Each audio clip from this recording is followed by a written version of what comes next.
And under Sheriff Waltz, we have nobody in the queue for public comment at this point.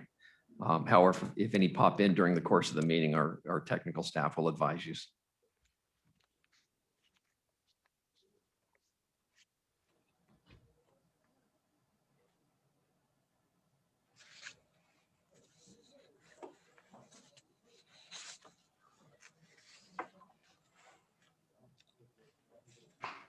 Good morning. I am here, but apparently my camera is smart enough that it doesn't want to put me on. Hang on. Thank you. There you are. You're live, Under Sheriff. I think I'm having the same issues with my camera for some reason.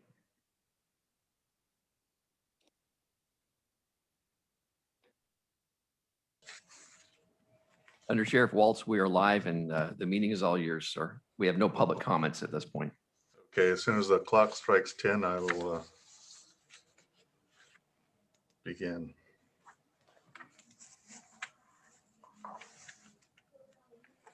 Should I try to log off and re-log in?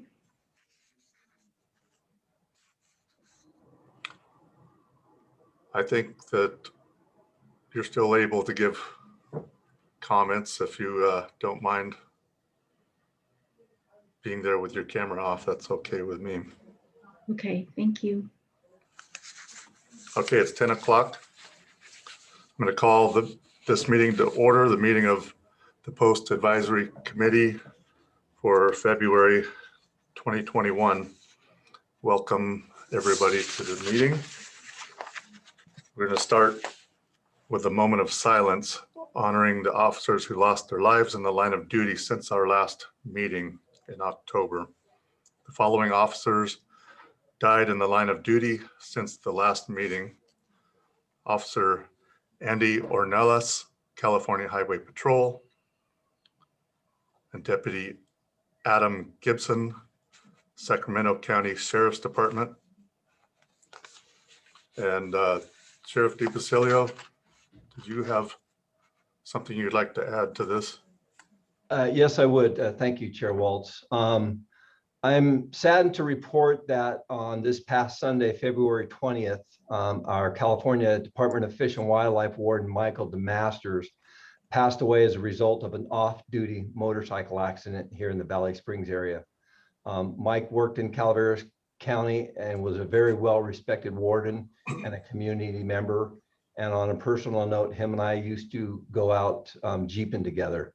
So it's with a lot of sadness that I have to report that today. And thank you, Chair. I appreciate that. Appreciate that. Let's have a moment of silence, please.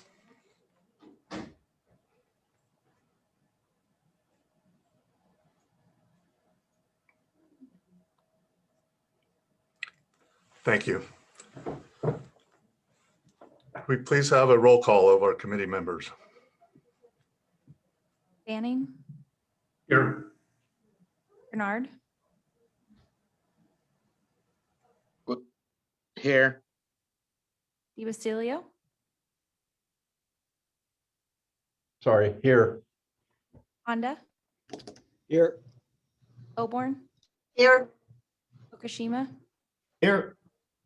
Salazar. Here. Sandoval. Here.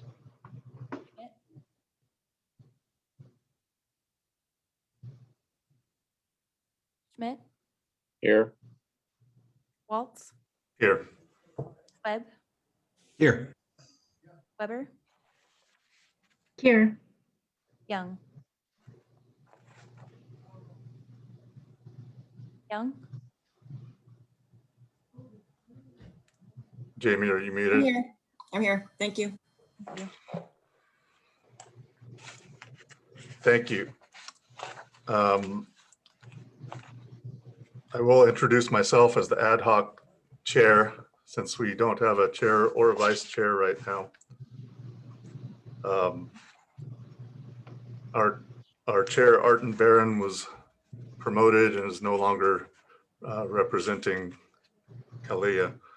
I'd like to introduce our executive director, Manny Alvarez, assistant executive directors, Scott Loggins and Maria Sandoval.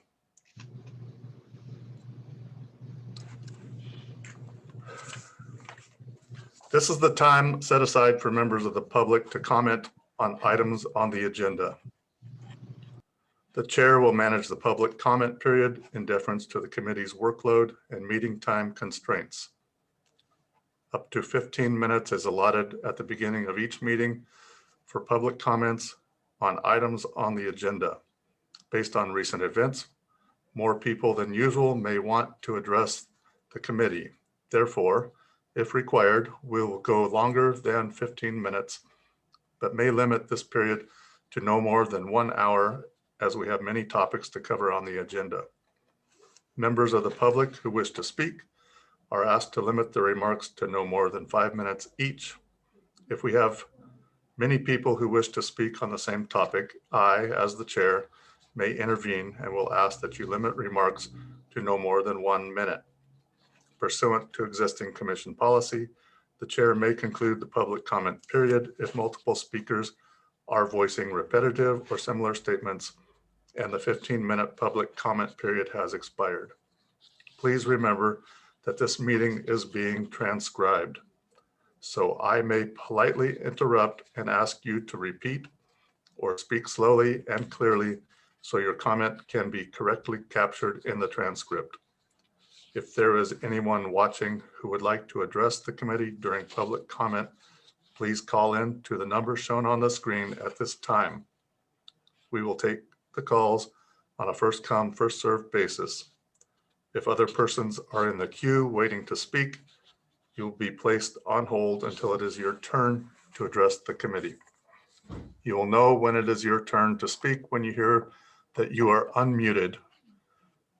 Once again, you will know it is your turn to speak when you hear unmuted. We will wait for approximately 1 minute to allow for individuals to call in. When it is your turn, if you wish, please state your name and organization.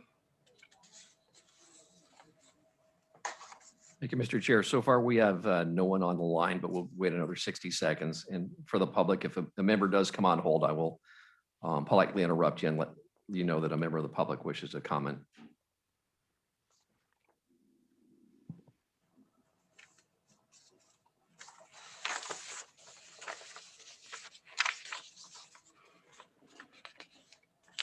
Can we proceed with the approval of the minutes?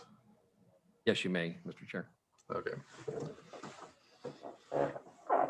I'll ask for a motion to approve the action summary meeting minutes from the meeting, our last meeting, which was October 21st, 2020. Bernard. Waltz, I'll make a motion to approve the minutes. Bernard, second. Motion from Honda, second from Bernard. Is there any discussion?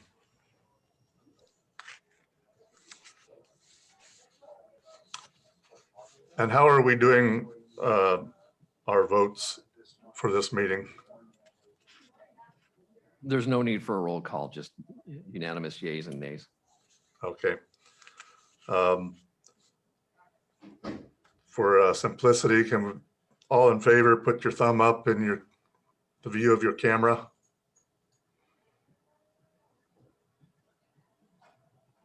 Any opposed? Put a thumb down. Chair Waltz, I believe I will abstain since I did not attend that meeting. Abstention from Weber. Are there any other abstentions? Okay, the motion passes to approve those, And the action summary and minutes. Mr. Chair, Under Sheriff Waltz, we did receive a public comment, and if I may, with your discretion, may we allow the member of the public to comment to the committee? Yes, please do.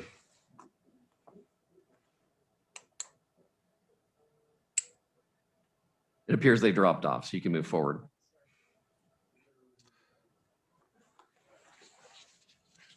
Okay. We'll go to announcements. Are there any announcements?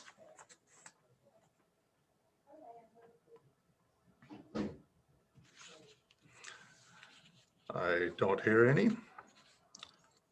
We'll move on to the review of the commission meeting agenda. Mr. Loggins. Once again, thank you very much, Mr. Chair. Thank you to the committee members for your patience with us as we try to navigate through this online forum during the COVID pandemic. Before you, you've already seen the agenda for this afternoon's full commission meeting. In the interest of expediency, we asked that the committee provide us with a list of presentations they wanted to have provided to this committee for their review and to provide later guidance. Your committee requested 2 presentations, and of our own volition, due to the strategic importance of it, we've elected to add 1 more presentation to bring forward. So the first presentation, I will invite LEC's Raymond Nanadiego and Kirk Bunch to the presentation table, and they're going to give a report on item number 4, which is a consent item, which is a report on the specialized investigator classification, as well as the specialized investigators basic course.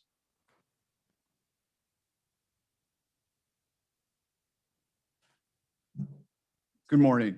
I'm Kirk Bunch, a law enforcement consultant with the Basic Training Bureau. My colleague, law enforcement consultant Raymond Nanadiego, worked together on this report. Also, Bureau Chief Jim Krakow, Cheryl Smith, and Jennifer Hardesty provided valuable input. At the conclusion of this report, we'll answer any questions that you might have for us.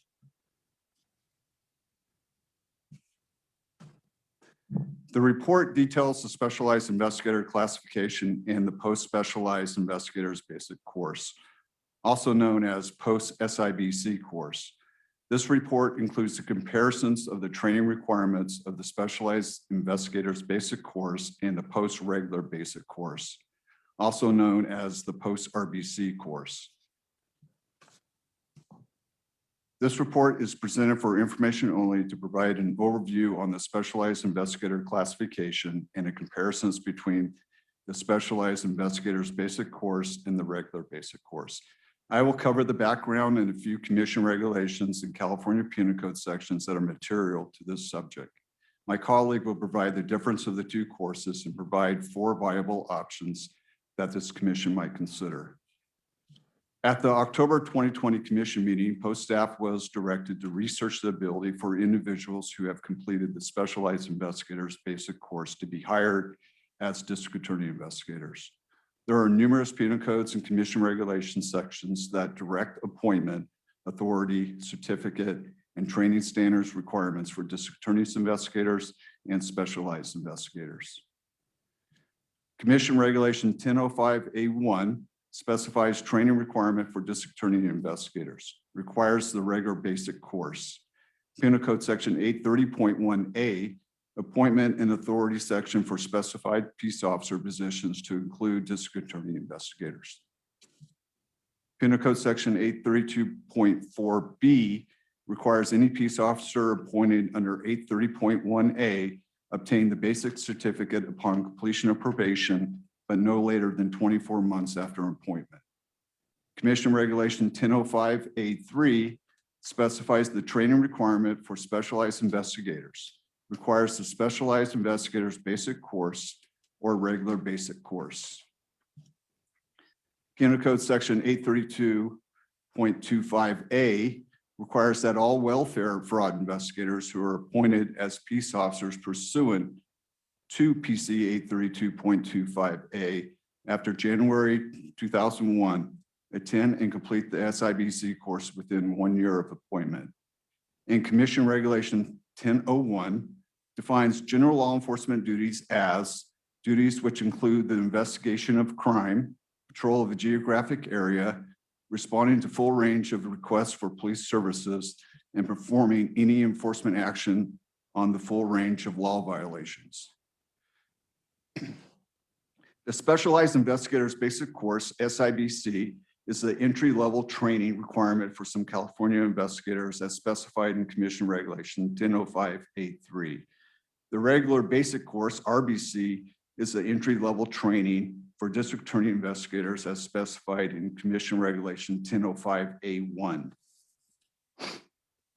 The SIBC and the RBC are separate courses intended to provide entry-level training for different classifications of peace officers.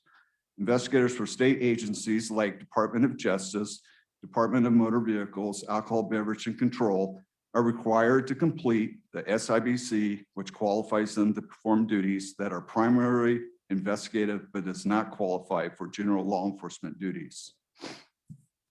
The RBC is the training requirement for general law enforcement, which includes police officers, deputy sheriffs, highway patrol officers, district attorney investigators, and other specified peace officer classification. Completion of the RBC allows an individual to work either investigative or general law enforcement duties. Currently, if an individual has completed the SIBC and desires to become eligible for employment with an agency for which the entry-level training requirement is the RBC, PC 830.1A, they are required to successfully complete the entire RBC. I'm now going to turn it over to my colleague for his portion. Thank you.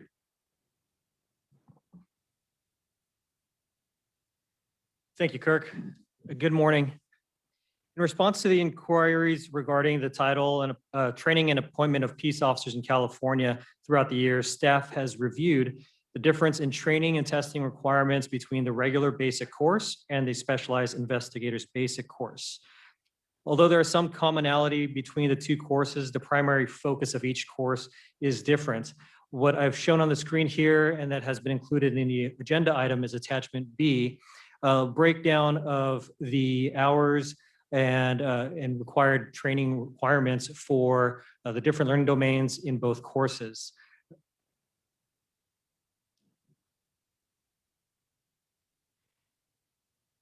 There are 4 learning domains required in the SIBC that are not part of the RBC, which total about 80 hours and is shown on this screen here. These learning domains are focused on the role of the specialized investigator in California. Now, there are 11 learning domains which either entirely or omitted or require more hours in the RBC from the SIBC. Those learning domains and hours are shown here on this screen.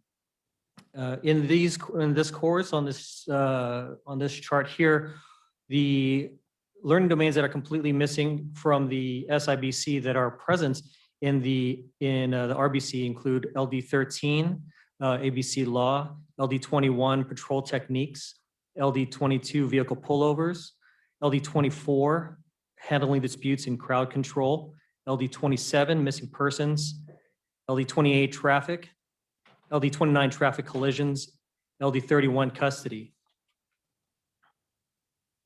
Most of these learning domains focus on the duties of general law enforcement that include patrol techniques, traffic enforcement, and crowd management. Although the SIBC includes a significant amount of the RBC content, there are multiple legislative mandates, required learning activities, and required exercise and scenario tests that are not in the SIBC.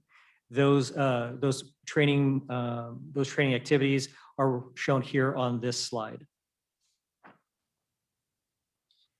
A request for post to develop a bridge course for SIBC graduates who desire to qualify for general law enforcement peace officer positions has been brought before the February 12th commission. This was included in the agenda item at attachment C. There was no request for presentation or discussion at that time. It was reported due to the course shortfalls coupled with issues related to the sequencing of instruction and testing that the concept was found to be unworkable. A basic course waiver provides an exemption from the RBC or SIBC training requirements. The basic course waiver is granted to individuals who, with qualifying out-of-state or federal law enforcement experience, whose law enforcement training, experience, and education are deemed by post to demonstrate sufficient law enforcement knowledge, skill, and proficiency. This slide outlines the basic requirements for out-of-state RBC and SIBC applicants, which they must successfully complete.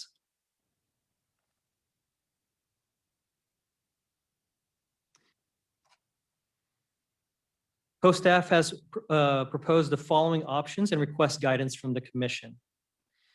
1, to survey general law enforcement department heads to determine if there is an interest and need to hire individuals who have the training and experience in specialized investigator classification or qualifying out-of-state or federal investigative law enforcement training and experience to conduct general law enforcement duties. 2, amend a commission regulation to eliminate the specialized investigators basic course and require specialized investigators to complete the RBC. Currently, there is only one presenter of the SIBC who has expressed concerns regarding their ability to continue presenting the course due to financial restrictions.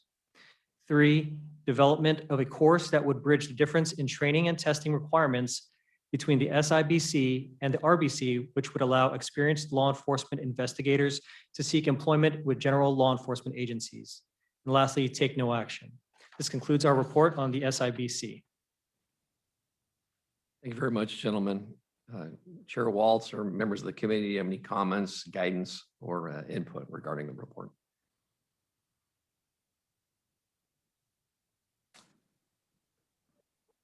I'll ask members of the committee for any comments or questions that you have. If I may, Chair Waltz, I have a couple of questions being new to this. I was just curious in terms of what is the scope and impact of individuals related to this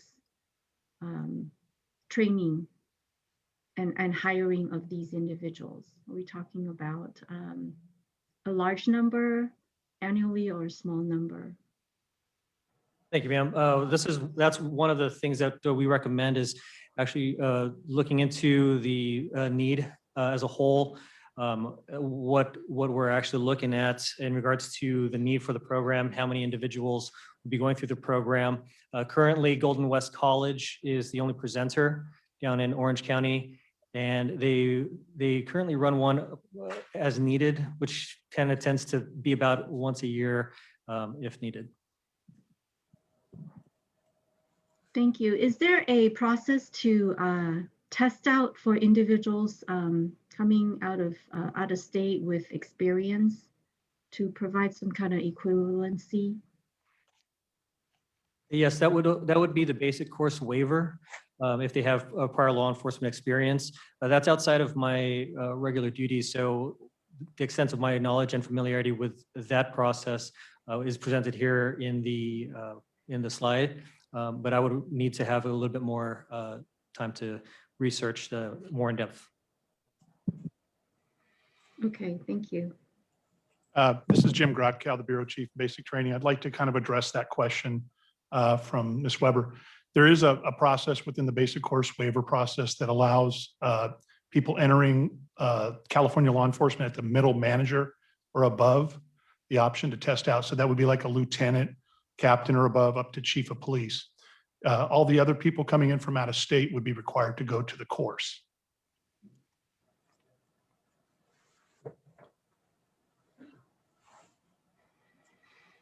Chair Waltz, if you don't mind, one of the things that in regards to Ms. Weber's comments, at this point, we don't really know what the impact is going to have on the state because we don't have that ability to offer this to the SIBC individuals who have worked their career or mid-career and want to change to possibly be a DA investigator because that's not a possibility at this point. So we don't really know the impact that may have going forward. We're just trying to see if this is something that we could do to not limit them, or if this is something that the commission wants us to do to continue to limit them. And if they want to become a quote unquote regular police officer, they have to go through the regular basic academy. At first look, when I was reading this, I can imagine that there are not a lot of people that go through the SIBC annually. And at first glance, I would lean toward requiring the RBC for anybody looking at one of those positions. But the other thing I noticed was that there's another agenda item coming up that references the Special Investigators Course Waiver. And I think any decision that's made on this item would affect, I think it's item E, about the basic course waiver, which also affects the SIBC waiver? Sir, that's actually a technical change to the form, not the actual process. We're just completely bifurcating the RBC versus SIBC process because they do have different requirements. So that would actually be just for currently what we're dealing with. If we do make a change to go to a bridge course, which would actually fill the gap for those folks that want to come in as SIBC candidates right now and move up to the RBC qualification, that process would be a completely different process from that. Now, when this was brought up in 2012 to look at a bridge course, what was does anybody know the history on what happened with that? We did do some research on that. It was presented most likely due to some questions that were probably posed at a commission meeting at that time. There was no request for an actual presentation, so we don't have anything that clearly identifies the reasoning behind it versus the reason behind why it was not moved forward. Then my last question would be, what are the possibilities or difficulty in creating that bridge course?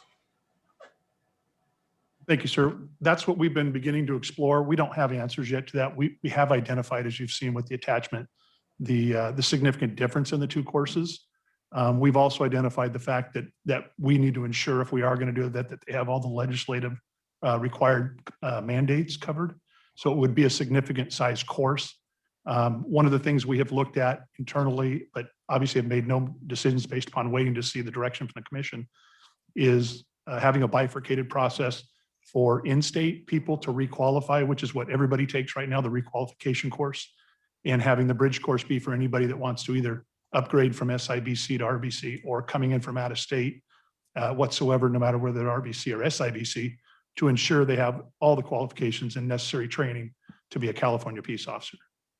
If I'm not mistaken, Bureau Chief Grodkow, a significant challenge was the majority of the content can be compacted into a short duration. The challenge is in the full basic course, there's a multi-month physical training aspect, and there's no way to take 3 or 4 months, multiple weeks of a physical training component and compact it into a 2 to 3 week bridge course without risking the challenge of possibly injuring people or overexerting them.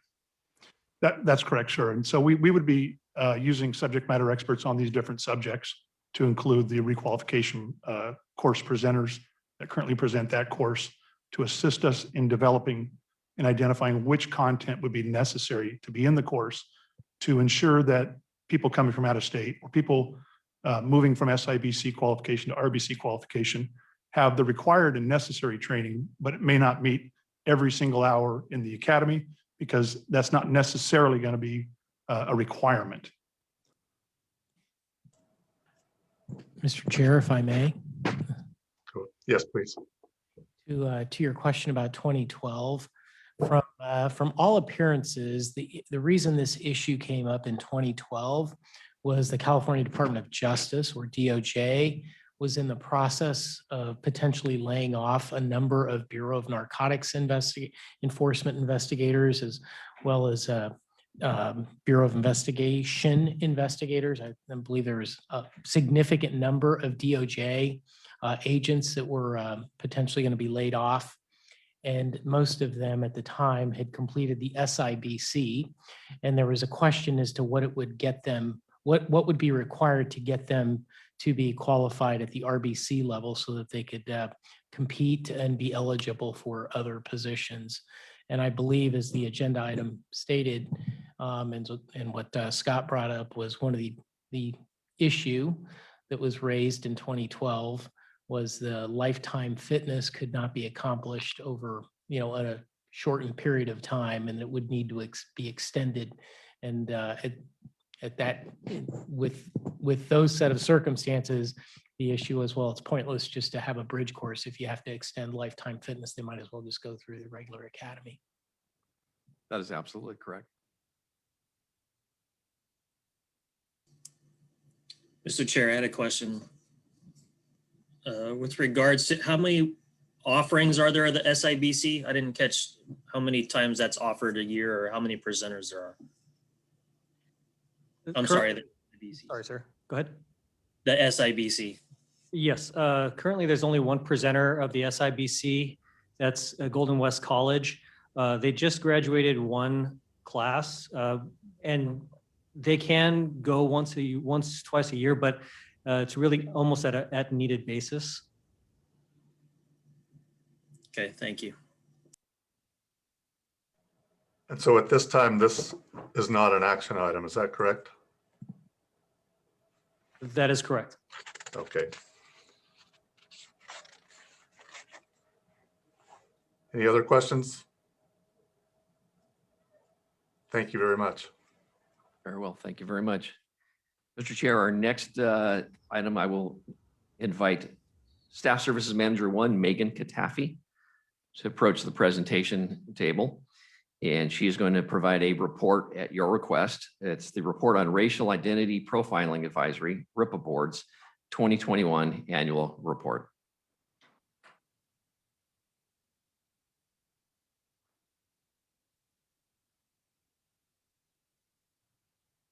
Good morning. In January of this year, the RIPA board released their 2021 report. And in starting on page 150 of the report, or 148, sorry, they gave an update on training done by Post. And in that portion of the report, they acknowledge the work that Post has done on the topic of bias and racial profiling, discuss some of the work the subcommittee members did on courses, including our video courses. They requested a review of learning domain 3 and 42, and then put forth a list of recommendations for Post to consider. So that's what I'm going to be discussing with you all today. There were 9 recommendations put together.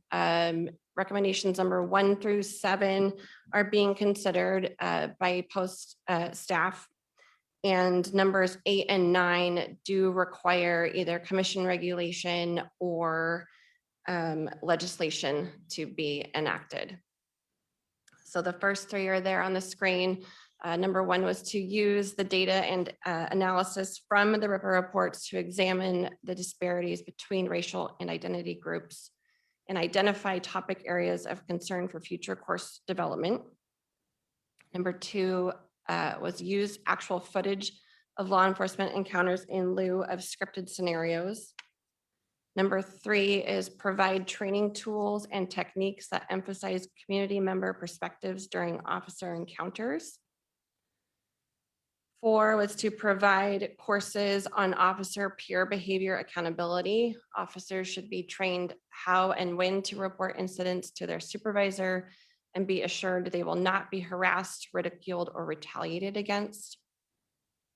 Number 5, provide training courses aimed at a deeper discussion regarding possible officer bias that leads to a stop, how the situation evolves during the stop, and how negative outcomes can be prevented. Community perception of consent and the behavior or event that turns consent into detention, parole, and probation stops and searches, and verbal and nonverbal communication during a stop to prevent escalation.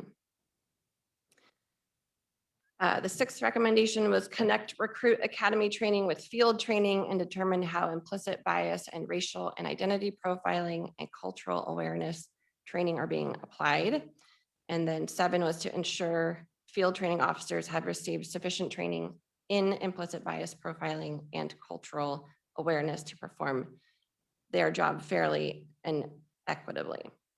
So the next 2 are the 2 for discussion and consideration.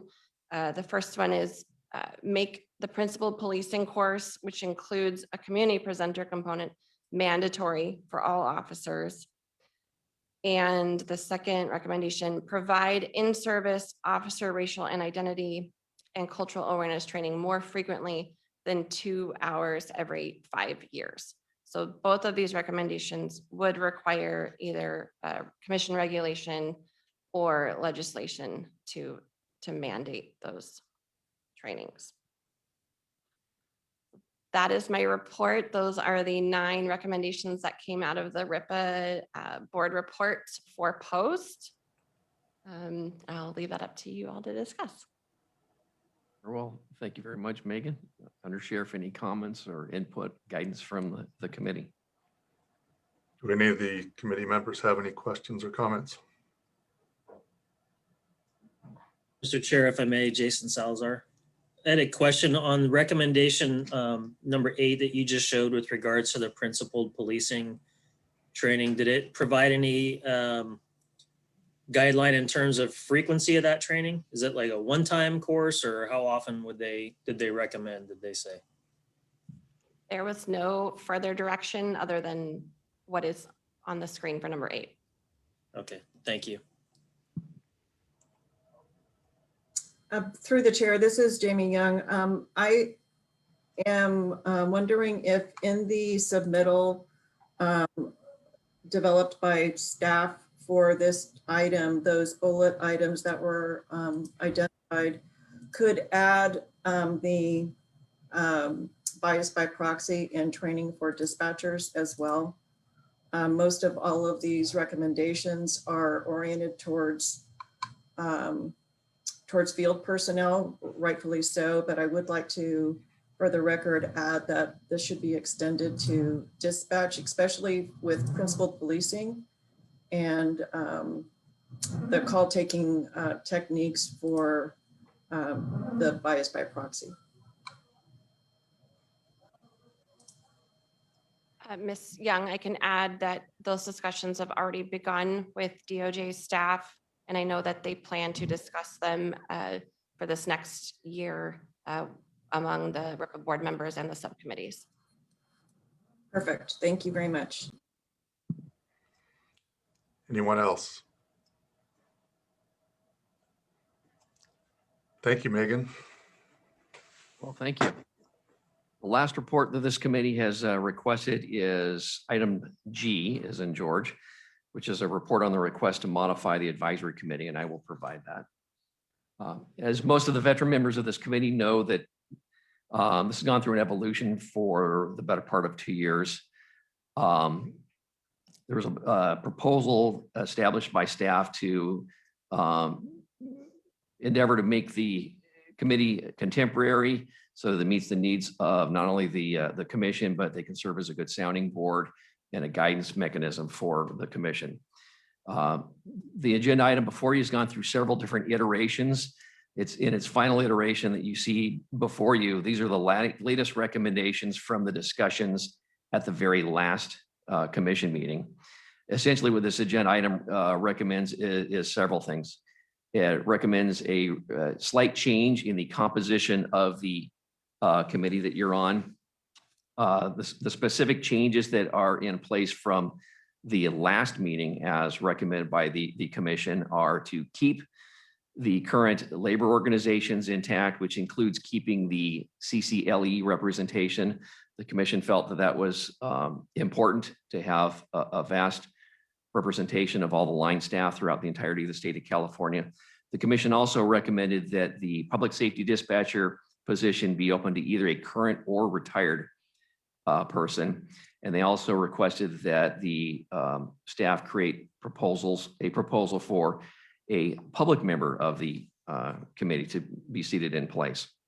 So the specific requests that staff have for this is number one, for the commission to vote on the proposed protocols and guidelines for running the committee. The reason those were established is, for lack of a better term, staff often has to fly by the seat of their pants because there's no specific protocols on how the committee is run, the specific duties, and there's a limited representation or limited discussion on how the persons are selected and their terms. Secondarily, the commission specifically asked that the post staff create a commitment to diversity statement. And then the second components are the renomination of the vast majority of you whose nominations have been pending for about a year. And finally, there are 2 new individuals who'd requested to participate in the committee, and that will be up for the commission to take those under consideration. Having said that, at least one of those positions has been eliminated. So that person will likely be ineligible for that particular spot. With that, I'd be more than willing to entertain any questions the commission may have. This is Shani Weber. I have a question. Thank you, Scott. You had mentioned the inclusion of a diversity statement as part of this committee. Can you expand a little bit more about that? Is that about the selection process or membership composition? Or what is the? It is twofold. That was prompted by one of our commissioners who recognizes there's an importance that we represent the diversity of all four corners of the state, not only a diversity of perspective, but a diversity of all the facets of the communities that law enforcement serves. So at his prompting, we created a statement to basically broadcast the commission's commitment, and you nailed the two components on that: the commitment to diversity and representation with respect to selection of committee members, as well as a diversity of representation in the composition of the members of the committee that you sit on now. Does that mean that there will be future discussion about processes or procedures for doing that, or is it just a statement that we're making? This is just simply a statement to reaffirm the commission's commitment to diversity. Whether or not the commission wants to move forward on any other specific protocols, that will be entirely up to them at their discretion. Thank you. Is that our role to make recommendations regarding how that might be done, or? Absolutely. The commission, the committee that you sit on, the specific purpose is to provide guidance and input from your respective constituencies. So as the representative of the California State Chancellor's Office, certainly the commission would value your input and guidance and recommendations. Thank you. Mr. Chair, Dave Honda, can you just go over which position was eliminated one more time? The position that was eliminated from last time, I believe, was going to be the extra public member. At the last committee or commission meeting, they were up to 2 public members, and we restored the CALEA representation with that one. So as it stands, there will be a recommendation for 15 members that represent labor organizations, professional organizations, the California Highway Patrol, because they're neither Cal Chiefs nor Cal Sheriffs, but nevertheless represent probably 10% of the peace officers in the state of California, as well as representation from KG, which is a representation from criminal justice administrators, as well as Ms. Weber, welcome to your first meeting, from the Chancellor's Office, and CADA, which is the organization that represents all 41 of the state's academies. The new positions that are new over the last few commission meetings are specifically representation from a private presenter, the conversion of the public safety dispatcher to make it either contemporary or retired. And then we're still going to retain 1 contemporary law enforcement officer as a boots on the ground perspective, as well as a public member who is not a peace officer nor a former peace officer. Thank you.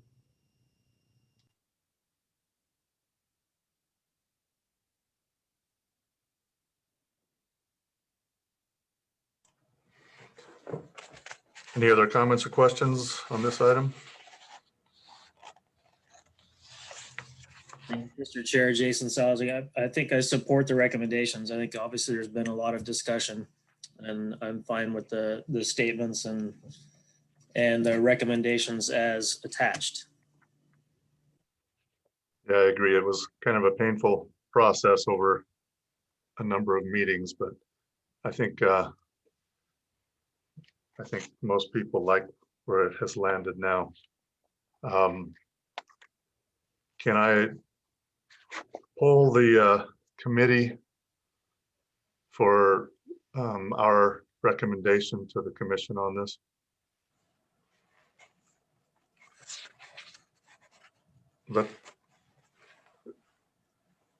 Can somebody make a motion for us to recommend this item?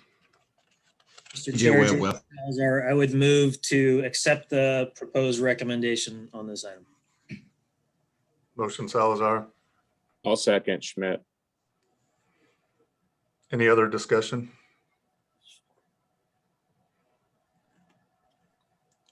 All in favor, put your thumb up in front of your camera or voice your approval if you don't have a camera.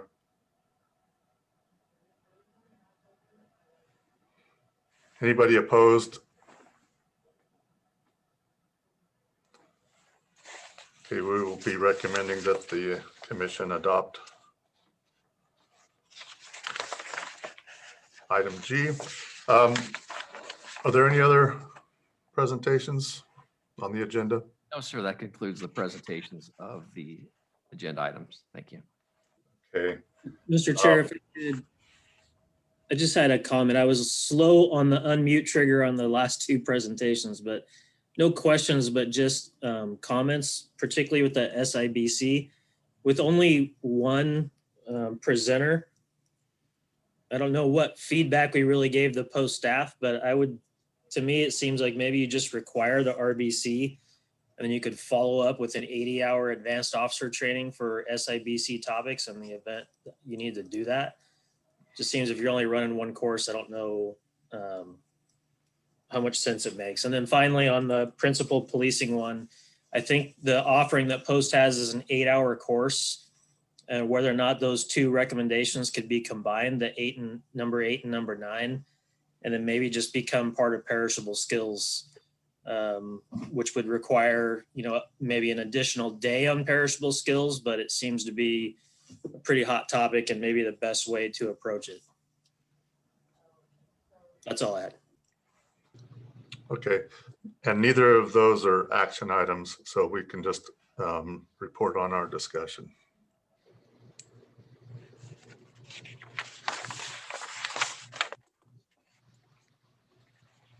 Are there any other agenda items that the committee has any comments or questions, or does not wish to recommend approval to the commission?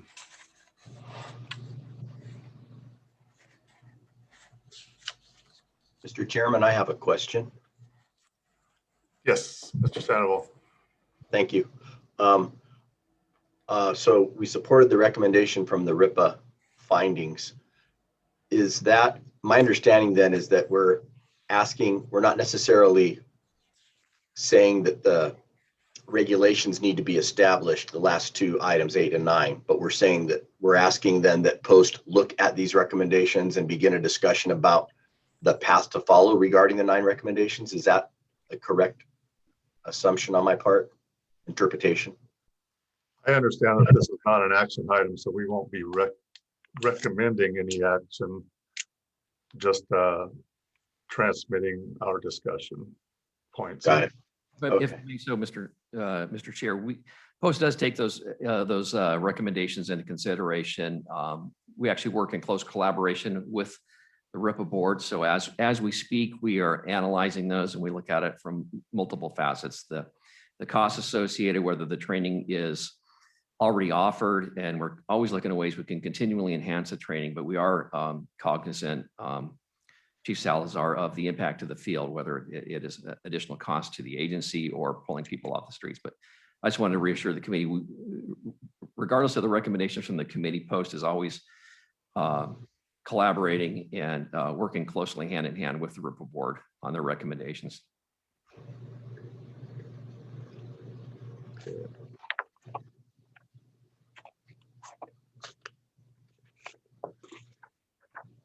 Any other comments from committee members on the commission agenda items?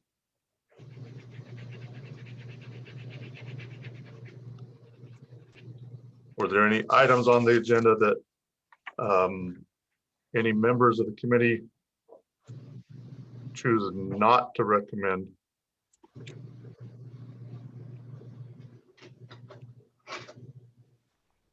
Okay.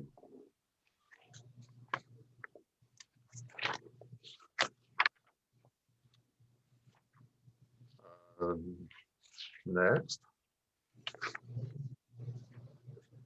Oh, report on the nominations for the Post Excellence in Training Awards. That would be me. My hastily prepared notes. I hope I can read them.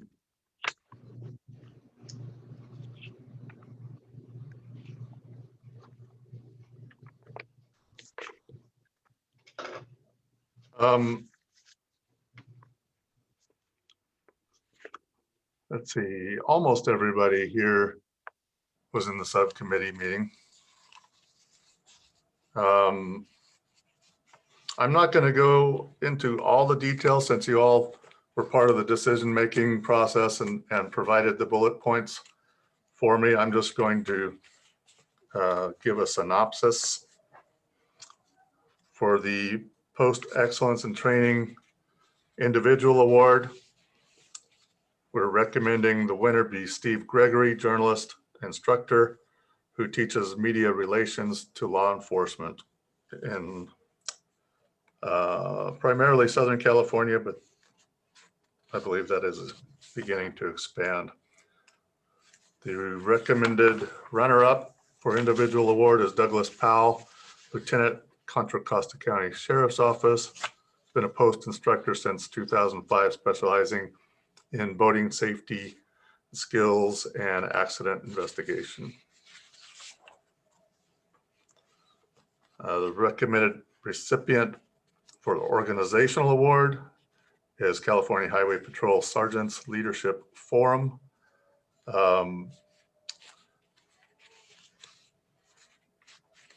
CHP recognized the value of Post Supervisory Leadership Institute, but to the high numbers of sergeants in their agency, they're not able to send everybody. So they created their in-house program. It's impacted over 800 CHP sergeants, and they are developing a train the trainer course that they're going to be offering soon, which can impact additional agencies throughout the state. For the Lifetime Award, Bruce Pratt, most people know him as the guy who founded Lexapol for a lot of our policy manuals and the daily training bulletins. It's become a statewide standard. He's also defended law enforcement in court proceedings and had an effect on legislation that is protecting officers and the community. And finally, the O.J. Bud Hawkins Exceptional Service Award, our recommended recipient is Rick A. Hicks, the director of Golden West College Regional Criminal Justice Training Center, who has over 42 years lifelong contribution in principal policing and law enforcement training. There's a long list of his achievements there too. And by the way, I wanted to mention the nomination that was given for him was amazing. It was very comprehensive. A lot of work went into that. And I know we have some that are definitely not inspiring in the past, but that one was amazing. Any committee members' comments on our awards recommendations?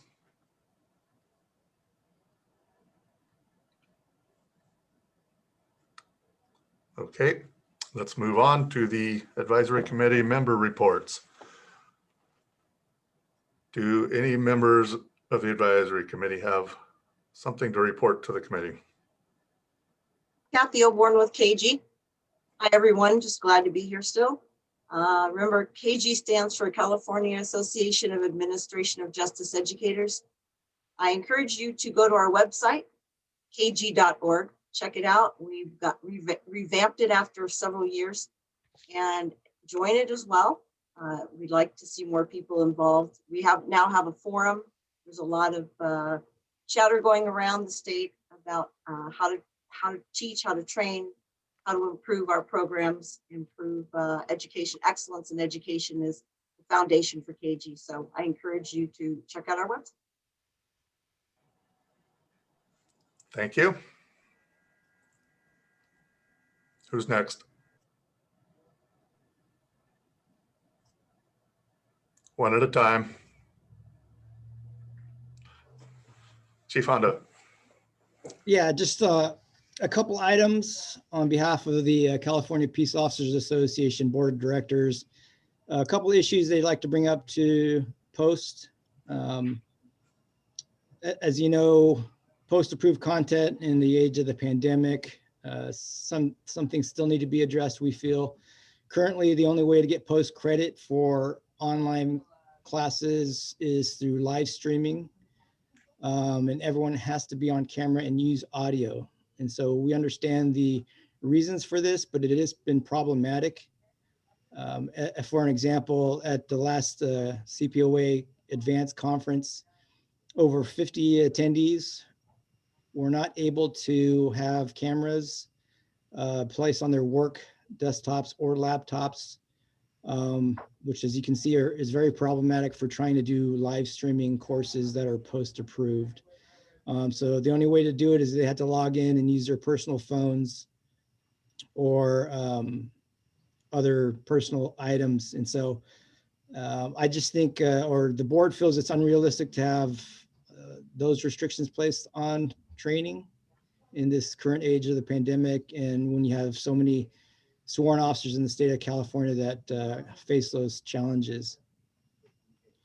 And so the other concern was the self-paced offerings. So Post is basically still limiting their own developed courses on the online platform. The CPOA has had a PRA course that's been post approved online, but it's still been a challenge working with Post to get that actually on the platform. And I'm pretty sure that in reviewing regulation 1053 that everything's been met. And so the CPO is just requesting that we are able to put those online classes on the platform more expeditiously. And that is the end of my report. I may address the chief's remarks, Mr. Chair. First of all, with respect to your first comment, Post is aware of the challenges with synchronous versus asynchronous, and we are looking into that as we speak. That, as you can imagine, the overall challenge is how do we ensure that there's student engagement, collaboration and cooperation, and while the course is being facilitated. But we're mindful of your CPOA's concerns. We'll look into it further and see if we can find some sort of common ground or resolution to make sure that our greatest concern is to make sure the message in the training was actually conveyed and there's a mechanism to ensure there's engagement. And respect to your secondary comment, we'll look into that further. Off the top of my head, I couldn't tell you the specifics of the regulation, but we'll see whatever we can do to make sure it comports with whatever regulation stands, or if necessary, maybe change regulation in the future. As you can imagine, the COVID pandemic caught the entire world by surprise, Post included. So transferring a lot of online or things to online format has certainly been an uphill battle for us. So I appreciate the comments as well as your patience. Yeah, and we appreciate the response, and we just want to make sure it doesn't fall through the cracks. Thank you, Scott. Chief Waltz, may I respond also and add a comment? Yes, please. So regarding the challenges with online learning, and what Mr. Honda described is something very similar that we're experiencing, that we have experienced with our students, with the community colleges moving instruction online in a 4-week period due to the pandemic. And so we're experiencing very similar issues with students' ability to be on camera and the technology capabilities. So if there's any assistance that we can provide as we work through these issues and come up with our policies and recommendations for our system, we'd be happy to share with Post and help. Perhaps we can collaborate on that. Thank you. Mr. Chair, if I may. Yes, please. Okay, I'd like to just address the second part of Chief Honda's comment or about the online training.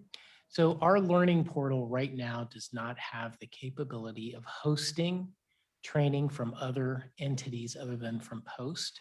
We did, and I'm going to speak to it at the 1 o'clock meeting. We did receive funding of $3 million to increase or to enhance the infrastructure of our learning portal.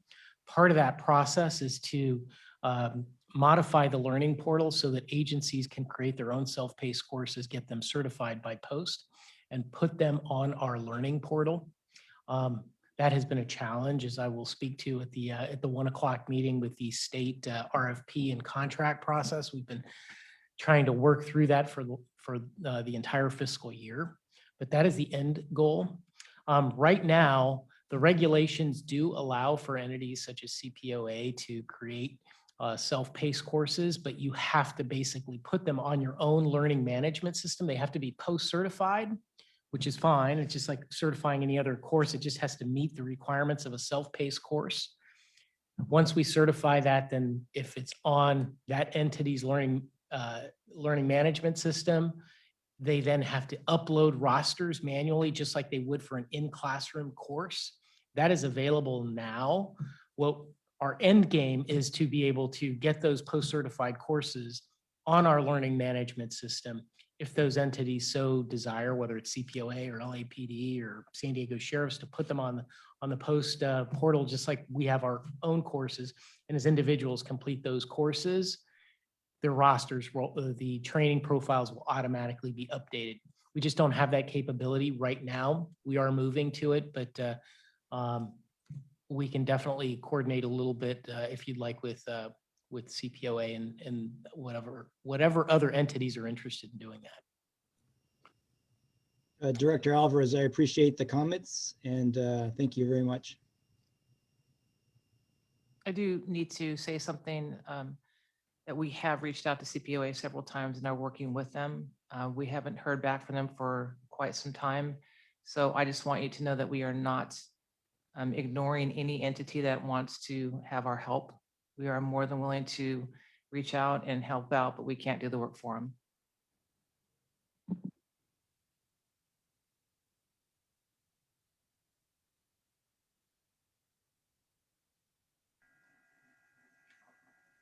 Any other member reports? Mr. Banning. Can I just add, I know that considerable effort and money, it seems like, is being put into a lot of the online portals, online management, as far as, but can I just tell you quite candidly, I'm not very eloquent sometimes. People are done with Zoom. I mean, just in the general sense, it's almost impossible to do an 8-hour class in Zoom. I mean, you literally see people just falling off their chairs. Truthfully, what we've had to do with a lot of our 8-hour classes is break them up into 2 4-hour sessions. And it's not a caution, it's just going to be an observation that we're going to get so far down the process and so engaged and so committed to this thing. I just tell you personally, from a private presenter standpoint, there are a lot of agencies that we are doing in-person training. All of our basic crisis negotiation classes, which involve a lot of scenarios, are all sold out. We have like 15, 20 people on waiting lists. We're trying to get one done a month. So we're a lot of the other classes that we do, I think we have 22 certified classes, and we have waiting lists on almost every one of them. There's only 2 that we do online, and those basically we get a lot of people from out of state looking at those just because of the topic. And so I know that you have dedicated funds that are earmarked for certain things. I don't know whether it's like swimming halfway across the ocean, deciding you can't make it and swim back. But I think we still can't lose sight of the in-person training, because I think that although a lot of people advocate that it's the way of the future, I'm not seeing it in practicality. My grandson hates computer school, is what he says. And I don't know that adults in the adult learning process is much different. So just a comment. That's just the observation I'm seeing. Since about mid-November, it is just, we can't keep up. It's pretty significant. Mr. Chair, if I may, again, add a little Yes. to Mr. Banning's comments, and I concur. I hate being on a course for a couple of hours online, let alone 8 hours. We are trying to, at least internally, to shorten our training courses, our online training courses, our self-paced courses, to make them less than 2 hours in 1 hour increments. One of the things that we did receive funding for this fiscal year is for distance learning grants. There are a number of entities, primarily academic institutions, that have submitted and received grants. And what they are doing is they're not just doing the training online, but they're also extending the format of the course using, what students in college and in high school use with Blackboard and Moodle and Canvas, and they're extending the training curriculum using those platforms. So it's not just an 8 hour course, it may be an 8 hour course that's being done over the course of 2 or 3 weeks with multiple sessions and study sessions and exchanges. That is an area that we've talked about. Is that going to be an opportunity for us in the future, or will it just, or do we stick to, the regular presentations on Zoom and such? But it's interesting to see, obviously they do it day in and day out at some of these universities that receive the grants, like National University, I believe, is doing that, and UCLA is doing that with some of the grant money. So obviously the jury is still out, but that opportunity is out there right now for peace officers to take some of those courses in an extended format online.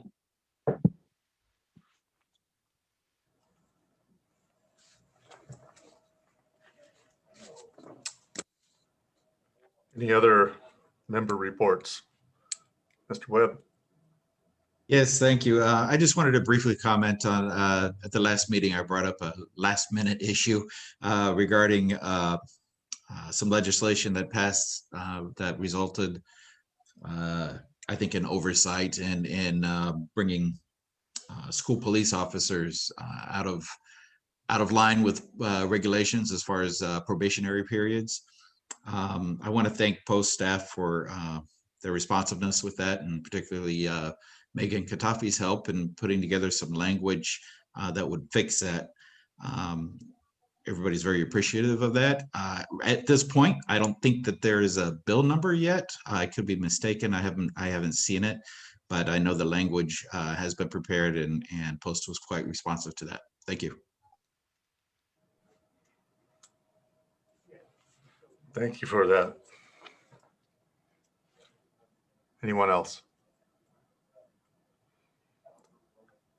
My report from Capto is that we are having some discussion about putting a retired peace officer into somewhat of an ambassador position that is going to be going and communicating and integrating with various LETMAs to expand our reach and expand our synchronization with law enforcement training managers throughout the state a little bit more. And it'll help me to better communicate to this body also. Any other committee member reports? We'll move on to commissioner comments. Are there any commissioner that would like to make any comments? Chair, I do not believe any commissioners are present. Okay. Our old business. You see the list of members of this committee that are up for reappointment and have been for quite a while. Banning, Bernard, me, Waltz, Arten Barron, who is no longer going to be part of this body, Jamie Young, a letter from Eduardo Escobar requesting consideration for appointment, And same as Kenneth Fitch as a public member. Any comments from the committee on any of these? If I may take the liberty, first of all, just to thank Mr. Barron. Yes, he was promoted and therefore cannot serve in his labor representation capacity. So congratulations to Mr. Barron. We thank him for his service, contribution to law enforcement training. I was remiss in not introducing Ms. Shinny Weber from the California Community College Chancellor's Office. So when I'm done talking, if Ms. Weber would like to say a few words to introduce herself, you may certainly do so. We're glad to have you on board, Ms. Weber. Finally, congratulations to Deputy Commissioner Ryan Okushima, this is his last meeting. He's now stepped up into the top echelons of the California Highway Patrol, and that is the reason why we have a new nominee for the Highway Patrol. So congratulations, Ryan. Thank you for all you've done for not only law enforcement and the state of California, but specifically for training for post. And if I may say so, I think you were an academy director years ago. Yeah, thank you, Scott. I appreciate it. Yeah, it's been a great experience on this board, albeit a little short. I think it's almost a year to the date, but really appreciate all the support from all of you at Post. Manny, yourself, and Maria, appreciate it. It's been an enjoyable experience. The bantering with the group has been great as well. So I'll miss sitting out as a board member, but we'll definitely listen in. I'll miss my bantering with Sheriff DiBasilio there. Thank you. With that, Ms. Weber, did you want to say a few words to introduce yourself? Thank you, Mr. Loggins. It's my pleasure to be here and to serve and represent the California Community College's Chancellor's Office. I'm the Vice Chancellor for Workforce and Economic Development, and our system represents over 2 million students and 116 colleges, which my fellow advisory committee member, Kathy Oborn, is part of, and does an excellent criminal justice program at Pierce College. We are, as a system with 116 campuses, have law enforcement on campus as part of our public safety and a number of police department. We are in the process of looking at the 19 police academy programs within our system, looking at better understanding how the basic academy is implemented at our colleges and how we're serving students, and also looking at policing culture and climate on our campuses and how that impacts our students. So I'm hoping that in the future I will have more information to share and reports to share with this group. And thank you for having me. And I do have a learning curve coming from an education system. I don't have any law enforcement background, but I do have many years in our California Community College system, over 20, that if I can be of service to this group and to the commission, I'm happy to do so. Thank you, Ms. Weber.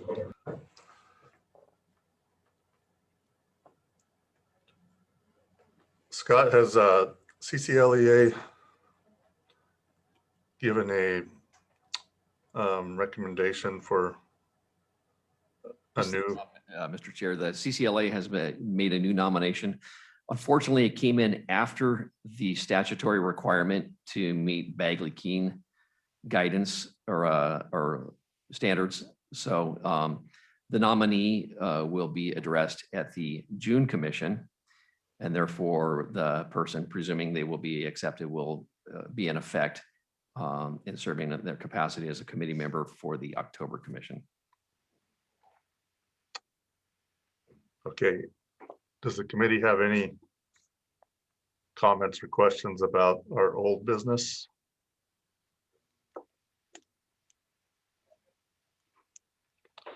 And our new business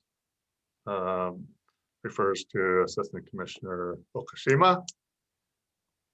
Letter from Mandaray Commissioner, California Highway Patrol nominating Assistant Chief Esri Beauchamp CHP for appointment to the advisory committee, replacing Assistant Commissioner Ryan Okashima.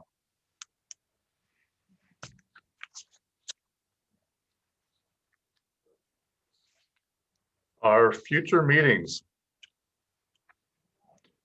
June 2nd, 3rd, 2021.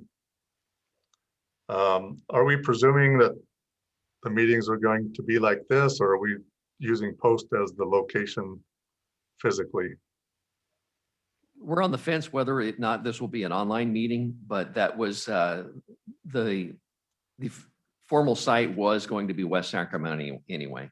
So yet to be determined whether or not we will have you folks here physically in West Sacramento or not. If I were a betting man, I'd venture to say it would probably be on Zoom at that point. We'll see. Okay. Same for October 20th, 21st, 2021. I think Director Alvarez is going to add some clarity. Oh, Yeah, we do have a contract in place, I believe at the Citizens Hotel, or I'm sorry, at the Grand Sheraton in Sacramento. We have a block of rooms blocked out and we do have it scheduled for here. But as Scott has mentioned it with this meeting, we've just been up in the air and waiting to make a decision, but we do have accommodation set up for doing the meeting in Sacramento in June. We should know more in the next month or two. very well. In February 16th, 17th of 2022, to be determined. May 25th, 26th, 2022 at Post Headquarters in West Sacramento. October 19th, 20th, 2022, Post Headquarters, West Sacramento. And am I to presume that since we're going with the 2 days on each one of those, that we're using the format that we're using now, or is that just up to the commission? That's up to the commission, but yeah, whether or not they're going to go with the format, we'll see how today's meetings go. Okay, does anybody else have anything for the good of the order?